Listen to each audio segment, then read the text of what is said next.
Olá, alunos! Eu sou a professora Kétila, sejam bem-vindos a mais uma videoaula. Nossa aula de número 27, que falará sobre animais invertebrados, e hoje estudaremos especificamente os poríferos, ok? Bem, então uma breve introdução, sobre o reino dos animais. Todos os animais possuem células eucarióticas, são multicelulares, compostos por diversas células, e são heterótrofos, não têm capacidade de produzir o seu próprio alimento e, portanto, os retiram da natureza. Os animais eles são divididos em dois grupos principais, os invertebrados e os vertebrados. A partir de hoje, iniciaremos os estudos sobre os animais invertebrados, começando pelo filo dos poríferos. E quem são os poríferos?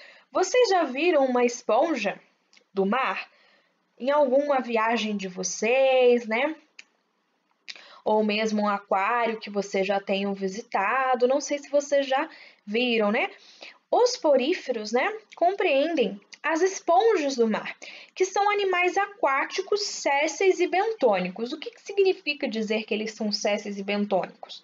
Significa dizer que essa espécie de animal ela vive fixa no fundo dos oceanos ou também de rios, tá? E elas podem apresentar tamanhos variados. Algumas podem ser muito pequenas, outras podem ser bem grandes, em formatos de tubo, ou até mesmo algumas têm o formato de barril mesmo, são bem grandes, E podem ter aí cerca de 1 metro de diâmetro. E como eu havia mencionado antes, os animais são multicelulares. Mas aqui no caso dos poríferos, eles apresentam várias células, são multicelulares, mas essas muitas células que eu disse para vocês, essas várias células, elas não formam tecidos verdadeiros. As esponjas, elas são animais filtradores. Isso mesmo. Então, é dessa forma que elas retiram o seu alimento da água. Porque essa água ela vai circular pelo corpo dela e a partir daí que ela vai extrair os nutrientes, que ela precisa. Uma vez que esses animais não se locomovem, como eu disse para vocês, eles são sésseis, são fixos no fundo do mar ou no fundo dos rios. Então, ela vai absorvendo esses nutrientes por meio da filtração.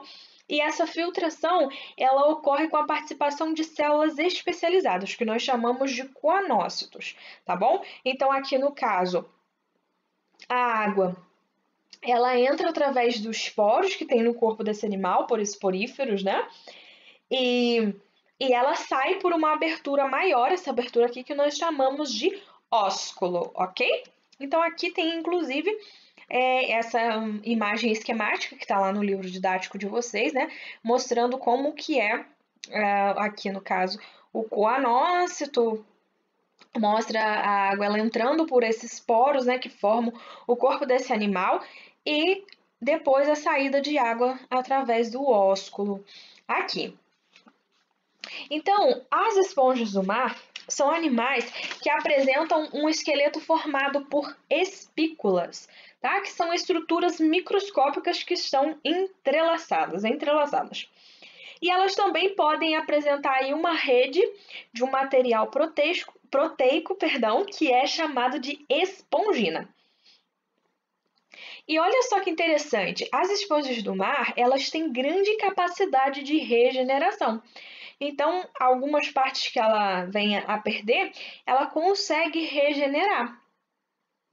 E também os fragmentos, assim, esses pedacinhos que ela pode acabar se desprendendo dela, eles podem se regenerar, dando origem a um novo indivíduo. Então, esse animal, ele tem capacidade de se reproduzir de duas formas, tá bom, pessoal? Tanto de forma assexuada quanto de forma sexuada. E é isso que nós vamos ver agora, então acompanhe essas imagens aqui comigo. Na reprodução assexuada, ela ocorre normalmente com a formação de um broto.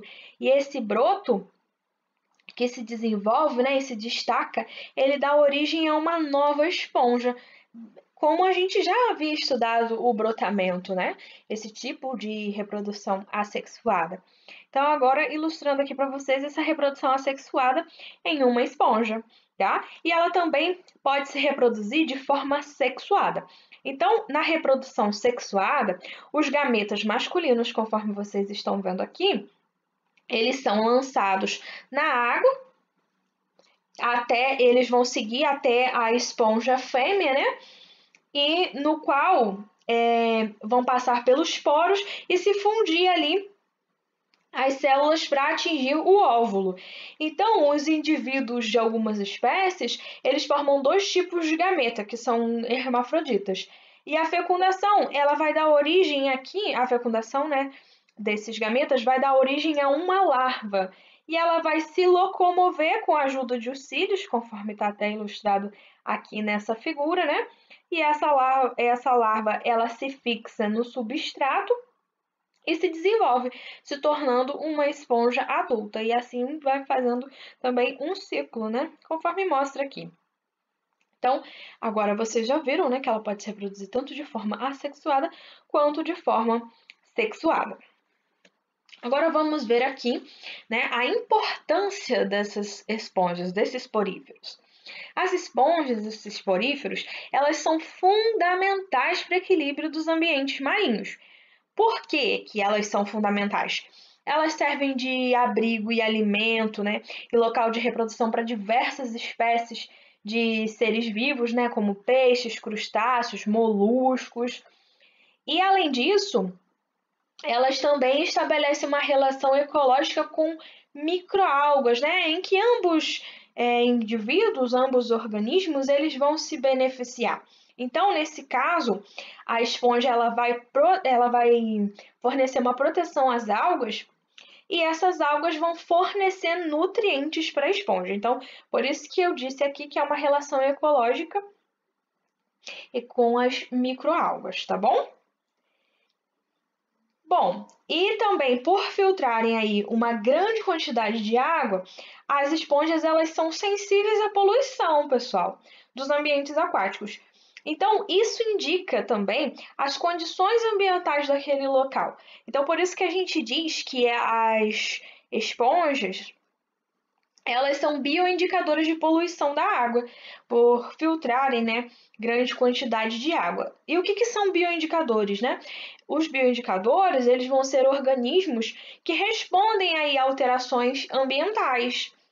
E tem diversos outros organismos que são bioindicadores, né, que nos indicam a qualidade daquele ambiente, né, aqui no caso dos poríferos vão indicar a qualidade da água, né, identificando aí a poluição e tudo mais. Então, elas vão reagir à poluição como elas são animais filtradores.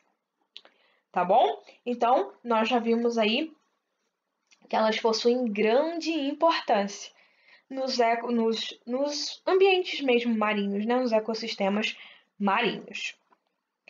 Então, nossa aula vai terminando aqui. Bons estudos e até a nossa próxima live.